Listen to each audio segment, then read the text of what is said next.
हमारे जीवन में वास्तुशास्त्र का महत्व काफ़ी अधिक बताया गया है। कहा जाता है कि अगर किसी भी कार्य को करने से पहले या फिर करने के दौरान इसमें बताए गए नियमों का सही से पालन किया जाए तो इसके जो परिणाम होते हैं वे बहुत ही सुखद और पॉजिटिव होते हैं। वहीं जब इनमें बताए गए नियमों को हम नज़रअंदाज कर देते हैं तो इसके परिणाम भी उतने ही बुरे होते हैं। हमारे इसी वास्तुशास्त्र में यह बताया गया है कि क्यों हम शाम को तुलसी के पौधे के नीचे घी का दीपक जलाते हैं और नियमित तौर पर ऐसा करने से आपको क्या फ़ायदे होते हैं। सुख, समृद्धि और वैभव की वृद्धि। वास्तु के जानकारों के अनुसार अगर आप तुलसी के पौधे के नीचे दिया जलाते हैं और उसकी पूजा करते हैं तो घर पर सुख, समृद्धि और वैभव की बढ़ोतरी होती है। ऐसा इसलिए होता है क्योंकि तुलसी के पौधे में माँ लक्ष्मी का वास होता है। जब आप तुलसी के पौधे में की पूजा करते हैं तो माँ लक्ष्मी आपसे काफ़ी प्रसन्न होती हैं।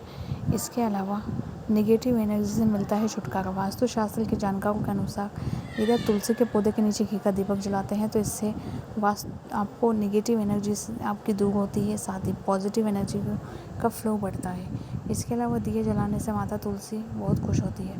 पैसे से जुड़ी समस्याओं से छुटकारा। अगर आप पैसों से जुड़ी समस्याओं से जूझ रहे हैं तो आपको तुलसी के पौधे के बीच में घी का दीपक ज़रूर जलाना चाहिए। अगर आप ऐसा करते हैं तो आपके घर और जीवन में मौजूद परेशानी, दरिद्रता, आर्थिक समस्या दूर हो जाती है। इसके अलावा आपके घर का माहौल शुद्ध और साफ होता है।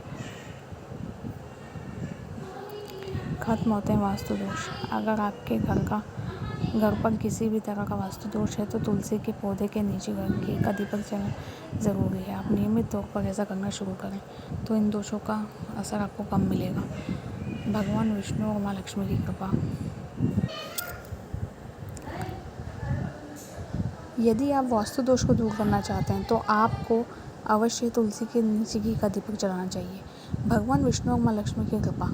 वास्तुशास्त्र के अनुसार तुलसी का पौधा भगवान विष्णु को काफ़ी प्रिय होता है। ऐसे में जब आप तुलसी के नीचे घी का दीपक जलाते हैं तो सिर्फ भगवान विष्णु ही नहीं बल्कि माँ लक्ष्मी भी आप पर प्रसन्नता दर्शाती हैं और आपका जीवन बेहतर हो जाता है।